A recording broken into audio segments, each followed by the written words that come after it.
তো এই পরিস্থিতিতে আমাকে কতটুকু বলতে হবে এন্ড কোন জায়গায় বলতে হবে। যদি তুমি চুপ থাকতে শিখে যাও না, তো বুদ্ধিমান মানুষরা ভাই এই জিনিসটাই কাজে লাগায়। এইদিকে জলের পরিমাণটা দেখো না আরে ভাই। তো এখন আমার রায়াটাকে নিয়ে যাব আমার একটা ফ্রেন্ডের ভাইয়ের স্কুলে।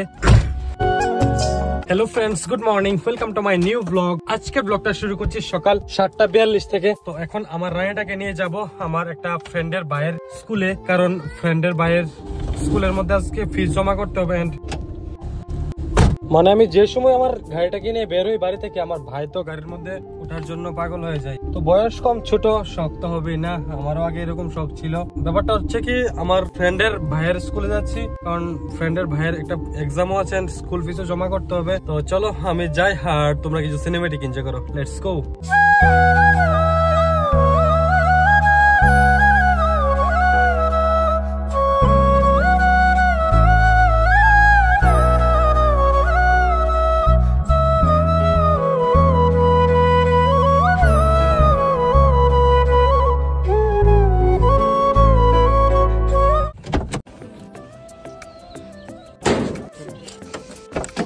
তো আমরা যে কাজে এসেছিলাম ওই কাজ ফাইনালি কমপ্লিট। তো চলো এখন বাড়ির দিকে। এখন তো সময় বিকাল 4:27, আর এদিকে দেখতে পারো সানসেটটা কিরকম ভাবে হয়ে আছে, মানে সূর্যটা মেঘের মধ্যে ঢুকে আছে আর বেশ ভালোই লাগছে। আর দেখো আস্তে আস্তে সূর্যটা মেঘ থেকে বেরোচ্ছে, তো ভালোই লাগছে। কিন্তু চলো ওই দিকে গিয়ে দেখি। এখন কালকের ব্লগে যে তোমাদেরকে দেখিয়েছিলাম ওই জায়গায় সমুদ্রের সৃষ্টি হয়েছিল, জল কতটুকু কমেছে ওইটা গিয়ে দেখি, আর তোমার সঙ্গে কিছু কথা শেয়ার করার আছে, ওই কথাগুলি আজকে শেয়ার করব। আর দেখতে পারো আজকে আমি এই জায়গাতে চলে এলাম, আর এখানে জলের পরিমাণটা দেখতে পারো অনেকটাই কিন্তু কমে গেছে। কালকে অনেকটাই পরিমাণ জল ছিল এই জায়গাতে, কারণ দেখতে পারো সামনে যে একটা পুকুর আছে ওই পুকুরটাও কিন্তু জলের নিচে ছিল। আর এইদিকে জলের পরিমাণটা দেখো না আরে ভাই, মানে এরকম লাগে এই জায়গায় আসলে যেরকম লাগে সমুদ্রের পাড়ে আছি। আর সত্যি এই জায়গার ভিউটা দেখলে একদম মন পুরো জুড়ে যায়। কিন্তু একটা জিনিস খুব খারাপ লাগে এই জায়গাটা দেখলে, কারণ এখানে কিন্তু প্রচুর ধান ক্ষেত লাগিয়েছিল অনেকে, এই ধান ক্ষেত গুলি জলের নিচে আছে। ভাই দেখো না তারা কত কষ্ট করে এখানে ধান ক্ষেত লাগিয়েছিল, কিন্তু 2 দিন ধরে এই ধান ক্ষেত গুলি জলের নিচে আছে। কতটুকু ক্ষতি হবে তোমরা তো বুঝতেই পারো, কারণ ধান ক্ষেত ভাই জলের নিচে এতদিন 2 দিন হলো জলের নিচে আছে, তো ক্ষতি তো ভাই হবেই। তো তারা কিন্তু অনেকটাই কষ্ট করে লাগিয়েছিল, কিন্তু কি আর করা যাবে ভাই, এটা প্রকৃতির দেওয়া, আমরা কি করতে পারি বলো, অপেক্ষা করা ছাড়া কোনো কিছু আমাদের হাতে নেই।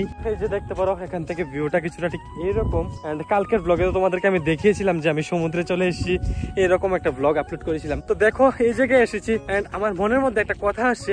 কথাটা হলো গিয়ে, দেখো জ্ঞানী ব্যক্তি সেই হয় যার জানা থাকে যে কোন জায়গায় বলতে হবে আর কতটুকু বলতে হবে। যদি তুমি চুপ থাকতে শিখে যাও না, আর যে কোনো পরিস্থিতিতে শান্ত থাকতে শিখে যাও না, তো আমি বলবো যে তোমার জীবনের অর্ধেক দেখবে সমস্যা এমনিতেই শেষ হয়ে গেছে। তো এই জিনিসটা সবসময় মাথায় রাখবে যে যে কোনো পরিস্থিতিতে তুমি ওই পরিস্থিতিটা একদম নিজের মধ্যে একটা ক্যালকুলেট করবে যে এই পরিস্থিতিটা এখন আমার সামনে হচ্ছে বা হয়েছে, তো এই পরিস্থিতিতে আমাকে কতটুকু বলতে হবে এন্ড কোন জায়গায় বলতে হবে। তো বুদ্ধিমান মানুষরা ভাই এই জিনিসটাই কাজে লাগায়। এই জায়গায় এসে আজকে অনেকটি রিলস আমি বানিয়েছি, তোমরা ইনস্টাগ্রামে আমার পেয়ে যাবে। তো আজকের বিকালের ওয়েদারটা দেখতে পারো কিছুটা ঠিক এইরকম, কি দারুণ হয়ে আছে না। আর এদিকে ভাই আজকে সানসেটই হয়নি, কিন্তু গতকালকে খুব সুন্দর সানসেট হয়েছিল, কিন্তু আমি নিতে পারিনি, যাই হোক একটা প্রবলেম ছিল। তো চলো আজকের দিনটা তো ভাই এইভাবেই কেটে গেছে। তো যাই হোক আমার এইসব ব্লগগুলি তোমাদের কেমন লাগছে, আমি আগে আরো এরকম ব্লগ নিয়ে আসবো কিনা তোমরা প্লিজ তোমাদের রাইট আর নিচে আমার কমেন্ট বক্সে জানিও। আজকের ভিডিওটা এই পর্যন্ত, ভিডিওটা কেমন লেগেছে নিচে অবশ্যই কমেন্ট করে জানিয়ে দিও। ভালো লাগলে একটা লাইক করে শেয়ার করে দিও তোমাদের বন্ধু বান্ধবের সঙ্গে। দেখা হচ্ছে কালকে নতুন ব্লগে, ততক্ষণ তোমরা ভালো সুস্থ করো, নিজের খেয়াল রাখো, মা আবার খেয়াল রাখো, বাই। যার জানা যদি তুমি চুপ থাক